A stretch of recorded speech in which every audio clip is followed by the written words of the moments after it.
I'm attempting a challenge no one has done before, and a challenge I can't recommend anyone to attempt. 87% of players have beat the tutorial, and 72% of players have hit an S-rank combo, and today I'm attempting to beat the entire game without doing what 72% of players have done, combo.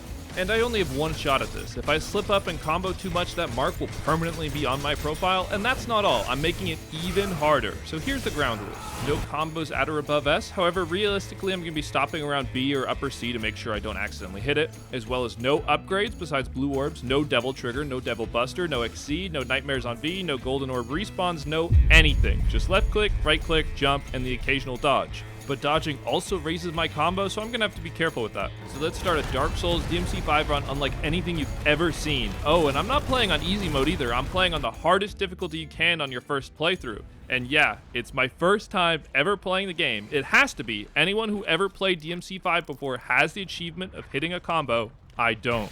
And despite the tutorial showing me how to pull off high roller or all these other moves, I was not gonna touch them. This is what the gameplay is gonna look like from now on, with a few caveats. So make yourself comfortable, but don't worry, I'll be skipping the majority of the filler. And thankfully, unknowing to me, the first fight is scripted. I just have to lose to the guy. I was stressing out. I was like, oh man, I'm gonna die. Like, I have to start this over. It's scripted. And after chopping my way through the various ant creatures that were in front of me, I made my way into the first actual boss of the game. And if you thought the gameplay was gonna look any different, then you're wrong. You gotta wait later in when I get more stuff or more characters. I must say, this is truly riveting gameplay. Thankfully, there were some tentacles to dodge to keep me on my toes. And take in the sights now. This is the last time I'm going to show you just like a random mob. From here on out, it's just going to be boss fights. Outside of boss fights, the entire game is just hours of this.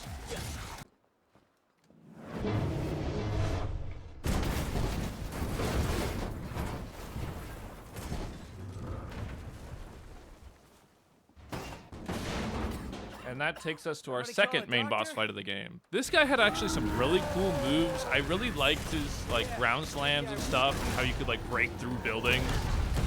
And this is when it really started making me feel like I was playing Dark Souls, having to dodge this like giant dude that had a boatload of health. I mean, he's taking no damage, man. But trust me, that bar is going down just little by little.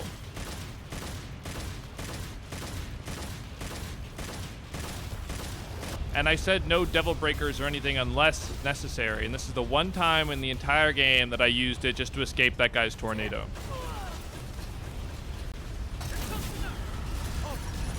And after a few more minutes of this, I was eventually able to take him down.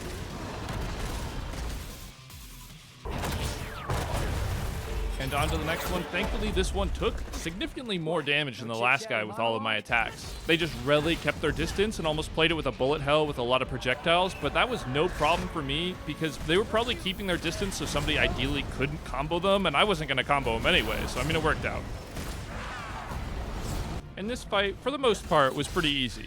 However, say hello to now the second optional playable character. And by far the worst for the challenge I'm attempting, because you have two pets that attack for you. Thankfully, you can control two of them to make sure their combo doesn't go up too high. But you have to go in individually and finish them, and you finishing them cranks up your combo, especially with the higher tier enemies later on. So I was super concerned throughout this game whenever I had to play this guy. Thankfully, it wasn't too much. And the first boss fight is this character V. Went about as good as you'd expect as the other ones. I mean, it was incredibly slow still. And in case anyone ever had a question of, oh, can you beat Nidhogg, which is this boss, without ever actually damaging Nidhogg? The answer is no. Because he only showed up when only like 2 or more tentacles were defeated, and it was very, very rare for me to be able to pull that off. In fact, it was even longer for me to get the final boss DPS phase than to actually chip away his health throughout the entire fight. And after putting one little projectile into his main body, I was able to finish it.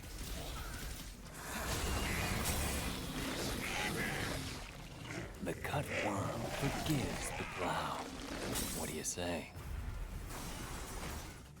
But that was not the only boss that I had to fight as V. And I still had an issue with missing DPS windows on this guy.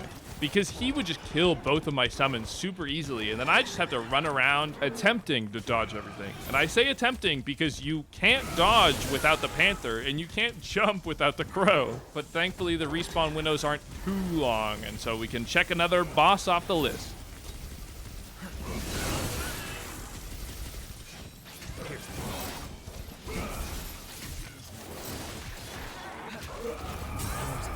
And Nero is by far my favorite character out of the three. He is the easiest to play bad, yet still do damage. It's just with the parry mechanics and other things on the swords, you have the chance of absolutely cranking up your style points and also scaring the crap out of me because I don't want to throw this runaway with just one tiny mistake, which is absolutely possible. At any moment, if I hit an enemy the wrong way or hit too many enemies at once, it's over.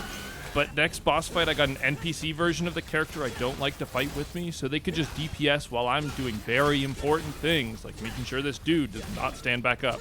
And now we're back fighting the main boss yet again, but this time not scripted. And honestly, I'm getting so good at fighting this guy, and if you're like, oh, this guy's health's not going down at all, it turns out I just had to break his shield, which is easy peasy without raising any combos.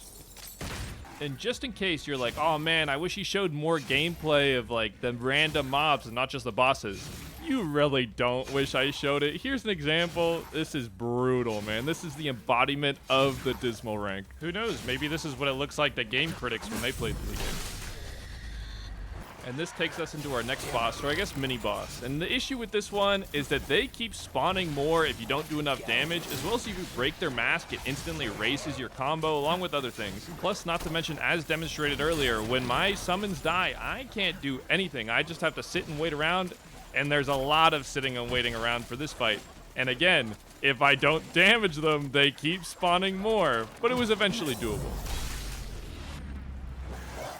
And now I finally get to play as Dante. Thankfully, this guy's moveset's very similar to Nero. I don't have to really worry about too much combo stuff. It's just slow. So slow that all the shortcuts like this gate closing, I cannot reach in time. And my DPS is truly slow. I'm now fighting this guy for the third time. And after a few minutes of constantly hacking away from him, I realized yet again, this is a scripted fight. I did not have to be doing as much as I am. However, this next fight is not scripted, and it really showed me just how poor my DPS was. The issue is if I ever ran up to this guy and melee attacked him, it would instantly crank my combo up because I'm parrying him or doing other things. So my only option was to just hang back and do a pistols only run. And you can see how little damage I'm doing on this guy. And here's this same gameplay footage on 15 times speed. I'm doing nothing. This ended up being more than a 10-minute fight of just me constantly hammering the right-click button on my mouse. But eventually, he did end up biting the dust. And so now I get to fight this guy for a fourth time. Who's excited? Same gameplay as the last dude, just spamming right-click with the occasional dodge. Yeah, I truly can't recommend anyone else to do this run, man.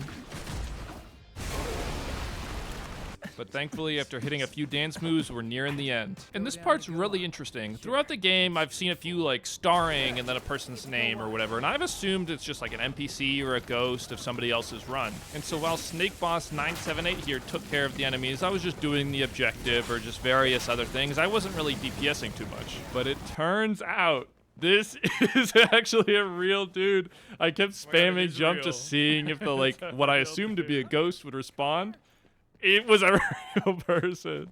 So I'm so sorry, Snake Boss 978, that you were stuck with me, and thank you so much for DPSing. And now I'm back on V, thankfully for the last time, and thankfully this was also super easy. Once I just got the Crow, I was able to just right-click like I was on the pistols, and I didn't really have that much of a problem. And after some incredibly unoptimal DPS phases, I now get to fight this guy for the 5th time.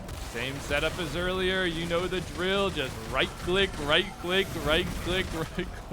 But this guy was exceptionally brutal compared to the previous one. And after over 10 minutes of pistoling this guy, I died just shy of killing him, and so I had to revive him, and I had to.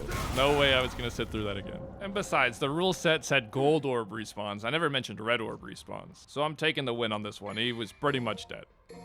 2 pistol shots. Now the fun begins. But say goodbye to the pistol and say hello to the weapon that was quite literally made for me. This weapon does crazy damage. It doesn't really raise your style points, and so easy. And Virgil wasn't much different.